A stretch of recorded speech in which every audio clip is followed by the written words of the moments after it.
como uma pessoa negra. Em sua família, como você sente identidade racial? Então, uma pessoa negra, como você... Minha voz no coração.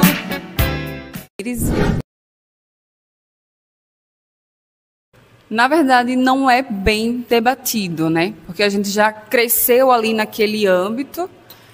Obviamente, agora com as últimas eleições, as coisas, né, vieram mais em pauta, mais em evidência.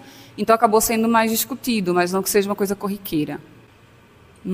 Ali, aproximadamente, nos meus 15 anos. Porque antes disso, eu me considerava negra. Acho que até estava tendo uma conversa com um professor de geografia, e em alguns momentos a tom de pele ele se acentua mais, né, e outras vezes não. Mas aí eu tenho outras características que eu não considero de pessoa negra, né? A gente foi sempre bem aberto sobre isso, por conta que na parte do meu pai são só negros, né, a família do meu pai é negra. E na parte da minha mãe são brancos, então a gente sempre foi bem aberto com isso. Na minha família, ainda que a sua grande maioria sejam negros e pardos, a gente não tem um debate sobre ser negro, sobre o que isso significa. Mas sempre tem a conscientização de que, independente da nossa cor, a gente nunca deve se deixar ser diminuído por nada. Na minha família é tranquilo, né? Em outras famílias, às vezes, não, né? Eu acho que esse assunto nunca foi, tipo, uma pauta grande em questão, sabe? A minha cor vem pela genética do meu pai, né? Ele é de uma família toda negra e a minha mãe é de parte branca. Então, acho que eu tive mais essa referência em relação à minha família paterna. Não é muito debatido, porque grande parte da minha família é branca, né? Daí não é muito debatida essa questão. Na minha família ainda não é debatido muito sobre isso, então as crianças agora estão vindo, a geração mais nova não está tendo esse contato ainda, mas ainda vejo um tabu nisso na minha família. É uma questão muito trabalhada, já que nós temos crianças que estão entrando para a vida agora com cabelo cacheado, negras, que podem ser que sofram um pouco do racismo no mundo. Então a gente tem bastante essa conversa de se aceitar, de saber que a gente é bonito do jeito que a gente é, com o cabelo que a gente tem. Acho que é mais ou menos isso. Olha, a minha família, ela é composta principalmente por pessoas negras, e a maioria de nós também se identifica como pessoas negras. Então, mesmo as pessoas brancas da família passam a ter mais consciência racial e passam a se posicionar favorável às pautas da população negra, por exemplo, né?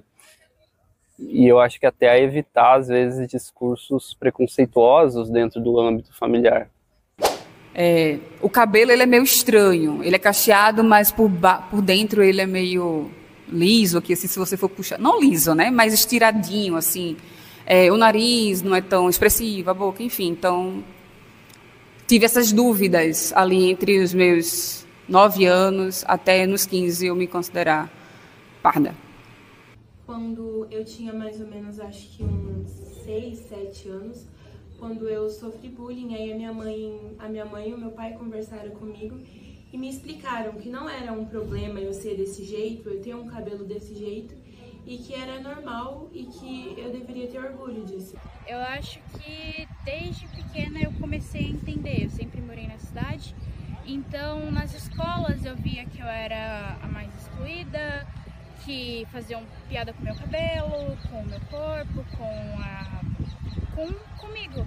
E quando eu entrei aqui no Instituto Federal, eu tomei essa consciência de eu sou mulher negra, eu tenho esse papel e comecei a entender tudo que vinha acontecendo comigo desde pequena.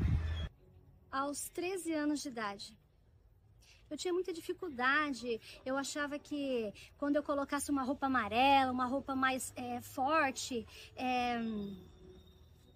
aparecia mais, eu não me achava legal. Aos 14 anos de idade, eu comecei a perceber que eu tinha que me amar como realmente eu sou, que eu sou negra, né? Então, eu tenho que me amar. Eu acho que no ensino fundamental, onde a gente começa a ver essa diferença entre as pessoas, sabe?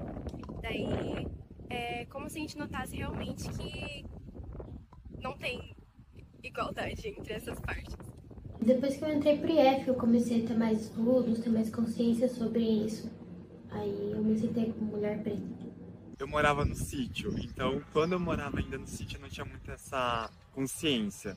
No momento que eu vim pra cidade e tive essa vivência de que era tratado diferente, eu comecei a me identificar como uma pessoa preta. Momento da minha vida que eu vi que isso não ia mudar, porque eu sou assim e eu tenho que me aceitar assim e as pessoas têm que me aceitar assim, porque eu sou assim. Eu acho que esse processo ele foi acontecendo aos poucos, mas ele começou quando eu era criança. Quando eu percebi que eu não era considerada a criança mais bonita, criança mais simpática, criança mais inteligente. E muitas das vezes não tinha a ver com as minhas notas ou com o meu desempenho, né? Então eu percebi que parece que quando a gente é criança, parece que a gente é o patinho feio. E aí, aos poucos, parece que você vai se mostrando, assim, mas mesmo assim, eu acho que esse processo ele foi acontecendo aos poucos. E também nos espaços que eu passei a frequentar. Por exemplo, quando eu fui fazer faculdade, eu vi poucas pessoas negras. Trabalhando como professor, eu vejo poucos professores negros. Aqui nesse espaço que a gente está, eu vejo poucos professores negros, ou poucas pessoas negras, às vezes em cargos de liderança, por exemplo, né? Ou como servidores de maneira geral. Então, esse processo acho que foi acontecendo gradualmente desde que eu sou criança. Minha voz no